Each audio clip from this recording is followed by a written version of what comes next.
So thank you for being here. I'm Guadalupe Caballero, and I'm the Student Life Coordinator at the Desert Vista campus. And today we have 3 community resources, and we have, I'm going from screen to screen here.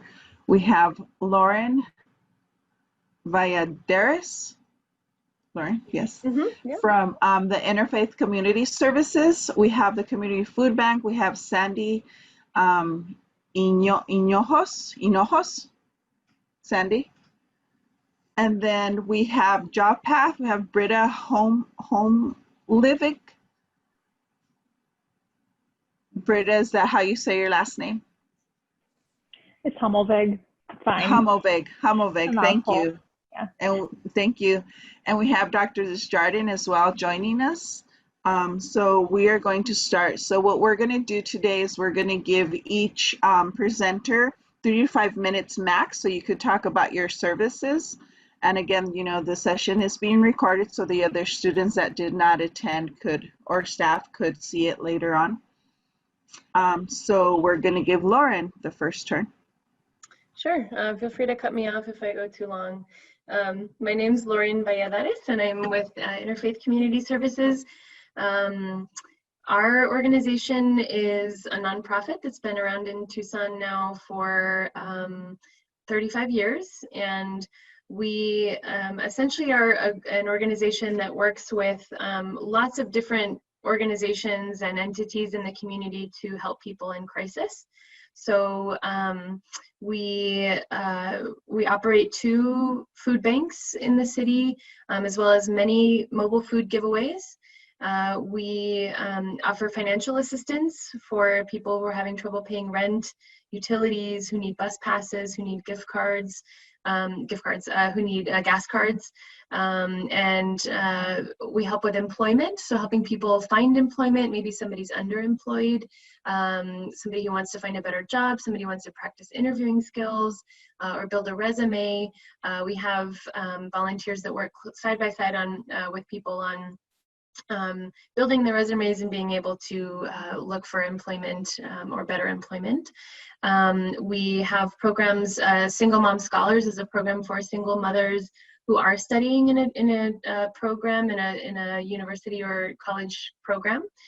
So that program is specifically for mothers who have children under the age of 11, or at least one child under the age of 11. They get tuition help, childcare help, you know, a computer, maintenance for their car. There's all these wraparound services that we can offer single moms as they're getting through their studies. So there's that program. We have caregiving services as well, which is more geared towards our aged population, but also anybody who has a disability. We offer services like transportation, you know, small work around the house, business help, taking a meal to them or taking them grocery shopping, or phoning. You know, it's usually somebody who may be isolated in their home and doesn't have a support network around them. So that's sort of the overview of all of our services, particularly for students. We work closely with Pima Community College to, we have a program that sort of fast tracks students who have, who may be in need of financial assistance, you know, to be able to get rent and utility help if they're struggling paying their bills while studying as well. We have a couple internship opportunities here for students who are interested in social work or who do, you know, who are interested in getting more involved in community resources.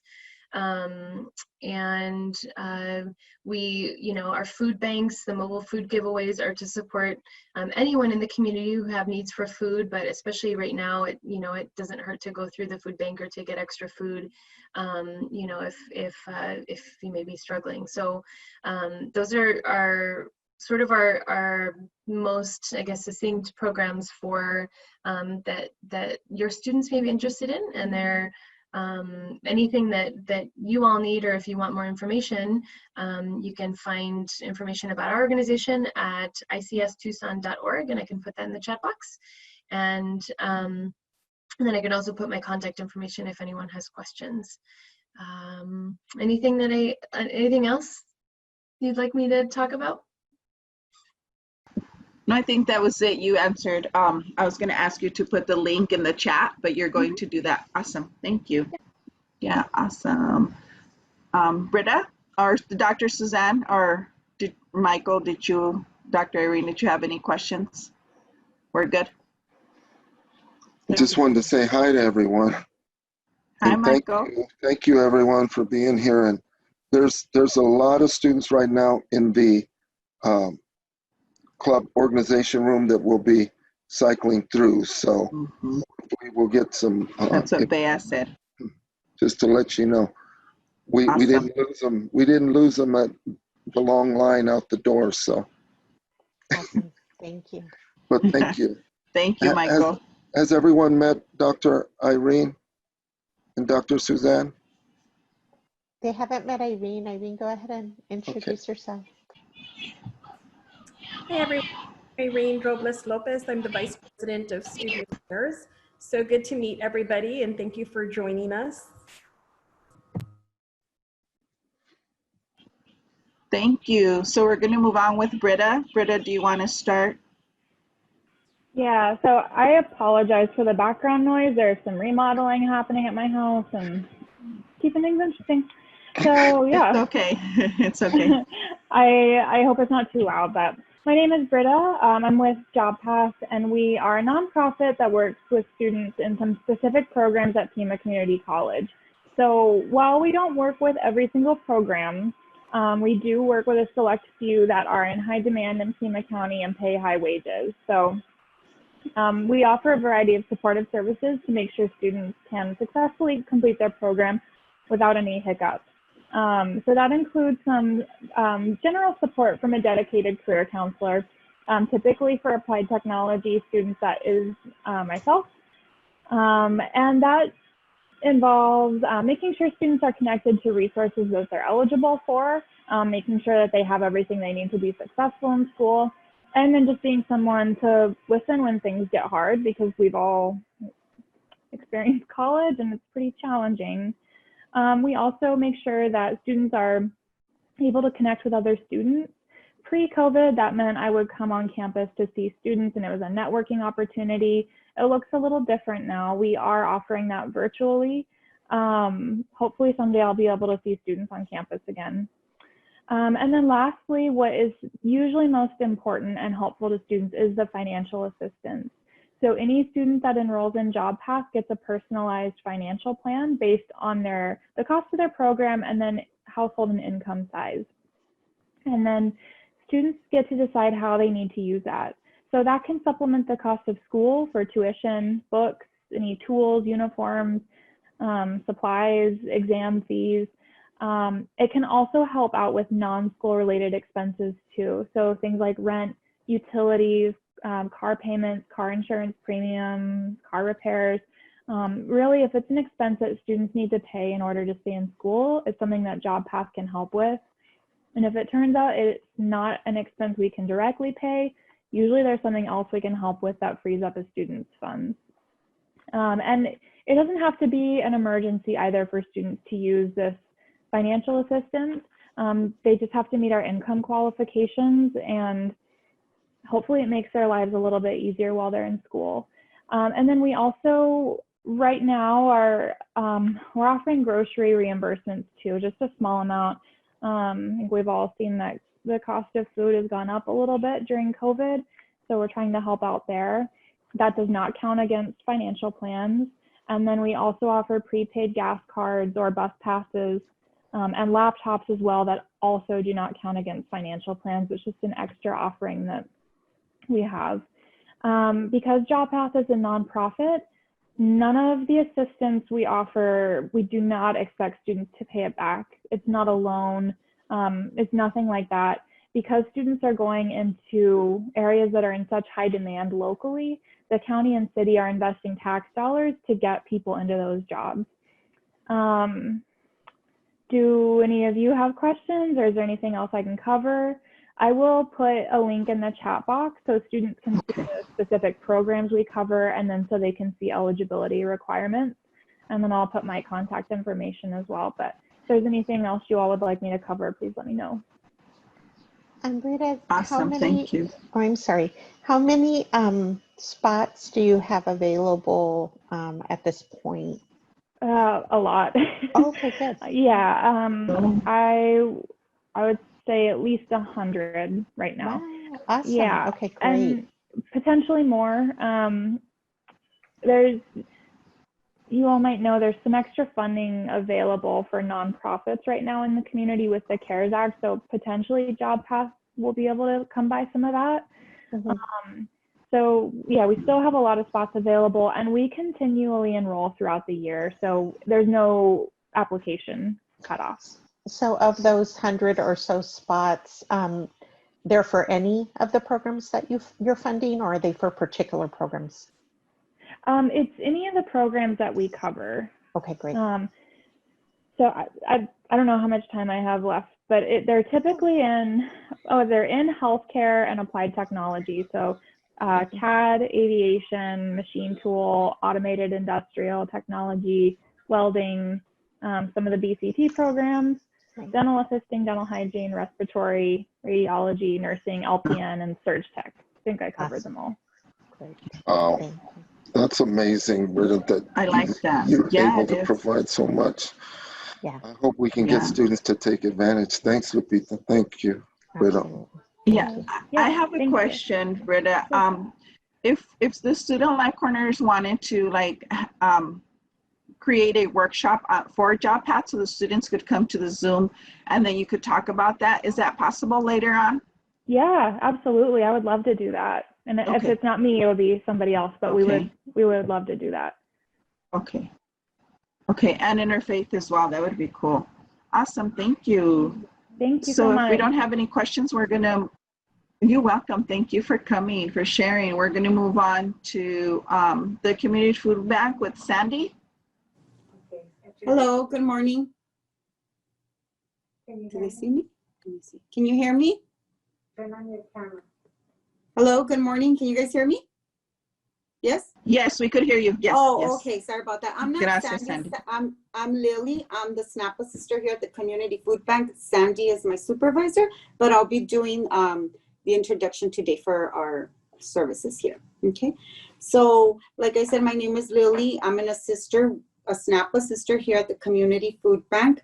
And here we have a resource center, the Gabriel Giffords Resource Center, where we help with the SNAP application. So if any students are in need of SNAP or medical or even the cash assistance program, we can help them apply. We do everything over the phone, and I'll put down my information, the phone number. Actually, I'll just go ahead and give it right now. It's 520-882-3314. And if we're unable to answer, they can just leave their name and number and we'll get back to them. So we assist with the application process. And once we do that, the good thing here is that we have a DES employee that does the interviews. So we hand him over the applications and he'll call the person and conduct an interview over the phone. Because of COVID, we're not seeing people right now at the food bank. So that's one of the resources that we have here aside from food distribution. Now the food distribution we're not doing it currently at the warehouse. We're doing food distribution right now Tuesdays and Thursdays at the Keno Stadium. And that address is 2500. Can you put it on the chat? Yes, can you put it on the chat for us? Okay. Yes. And the number? Yes, I'll put that information. So the food distribution right now, again, it's not at the warehouse. Because of COVID and all that, we're doing it at the Keno Stadium, and it's Tuesdays and Thursdays from 7 to 10 a.m. Okay, now if some of the students or family members are unable to get there during that time, we do have supplemental pantry distributions, and there's a directory that's on our website at the communityfoodbank.org website. And here's just a list. For example, Interfaith is one of them. It's just a list of different locations where they can get a supplemental box, or if they're unable to get there. Or sometimes we know that one box is not enough to get through the remaining of the month. So this is just an extra locations where they can go and, grab a box. We also have emergency feeding directory on our all this is on our website, the communityfoodbank.org website. This feeding directory is where they can actually go and get a meal, either cold or hot meal.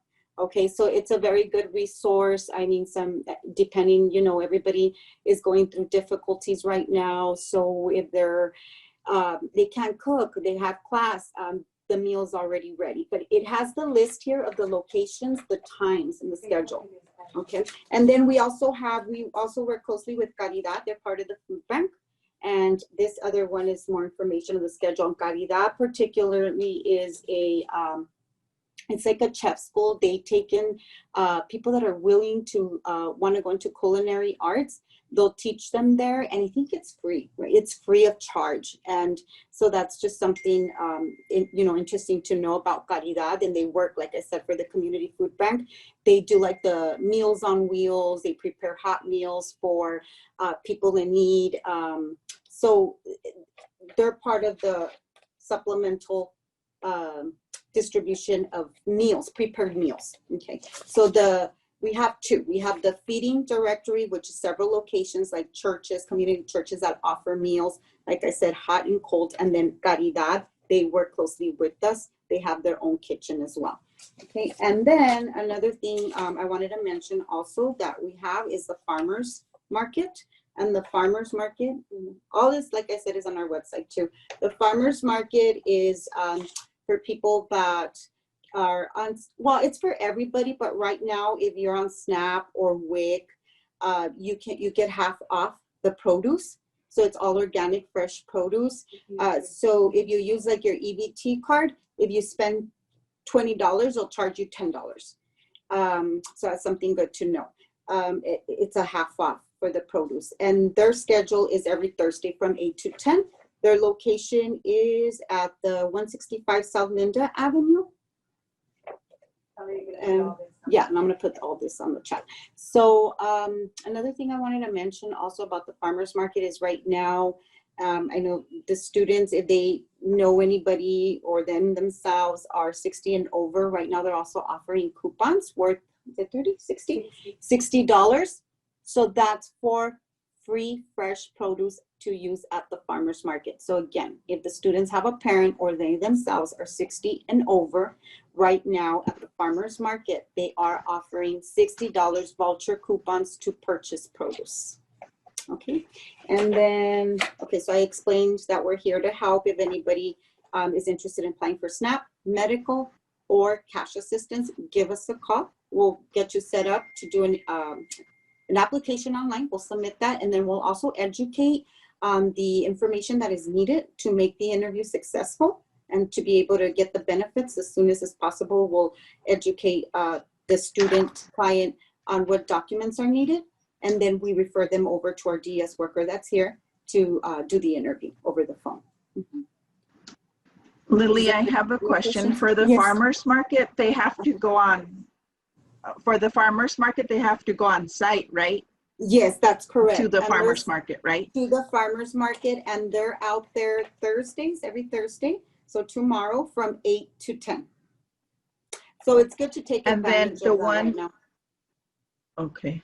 And the 60 and over coupon, do you have to be part of the SNAP or just you have to be 60 and over? You don't have to be part of the SNAP, but you have to be registered with the food bank in the senior program, which we call it's the commodity senior food program. So they have like a yellow card like this. They would take it to them if they're receiving that commodity box for the seniors. Take their ID and their card, and yes, they'll get the $60 voucher for the produce. Okay, awesome. Thank you so much. Yes. Any questions? Oh, sorry. It's okay. It's coming out. Okay, so students that are going to review this recording, if you go into your MyPima account, you click on your student tab, student resources, you will see different channels or rectangle boxes, and here under student wellness assistance, This is where you as a student have access to 24/7 counseling therapeutic services that is free. And basically what's really exciting about that service is that each student can get up to 6 sessions per issue per year of free therapeutic services. So for example, if I'm a student and I have a relationship breakup and I wanted to get counseling for that, I could contact this number and I could talk with a therapist for 6 sessions. Let's say 6 months later, I had a death in my family. That's considered a different issue, a new issue. I'd be able to then get those resources. So it's a really exciting resource that we have available to students for free, in addition to the counseling services that our full-time counselors already provide during working hours, during business hours. The other thing that's available through this portal is here on the Student Wellness Assistance link. When you open it up, you actually go into a portal that's kind of a library of sorts, if you will. So this is where you can, again, you'll see the link with the phone number, or if I want to do live connect, I can do a virtual chat, or I can download this on my phone and do it through messaging. But if I just want to look up information on my own, you can see that there's several different links at the top here that kind of break out into subcategories. So for example, I was talking about grief and loss. If I were to click on that subcategory, what I would actually get is this link opening up to a variety of different resources that are available. So there's articles, there's podcasts, there's FAQs, there's links to medical information. And so this service actually uses WebMD to make sure that, because there is an intersection of physical health and mental health, and so we'll have that there, that information about that there. There's online seminars that deal with this topic, and then additional external resources. So typically like national organizations, which often will have community resources. Here is national, the Southern Arizona Mental Health Organization. So this is a national organization, but again, you can click here and get links to local organizations, and then the WebMD link, as I mentioned. And then throughout the page, there's several related links that you can click on. So beyond just mental health resources, there's things like childcare resources, there's things like legal resources that you can actually look up and take advantage of as part of this overall resource for student wellness. So again, you can click on each of the separate links here and you can see the subcategories. You can look up articles, you can connect with a therapist 24/7. You can look up career or employment related services, etc. There's also some links here related to parenting and related to being a caretaker. Again, recognizing that our students come from all ages and backgrounds. And then the international link is really for a lot of our students who are military or are living abroad already or maybe moving abroad, information about going into that transition. So it's really a great resource for students that we wanted to make sure everyone knows about. And then I believe that, I'm gonna stop sharing. I believe that Lupita has, oh my goodness, I gotta go back to our, thank you, structure. I believe that Lupita has information she was going to post in the links in the chat, which it looks like she did already. Yeah, to I put our the flyer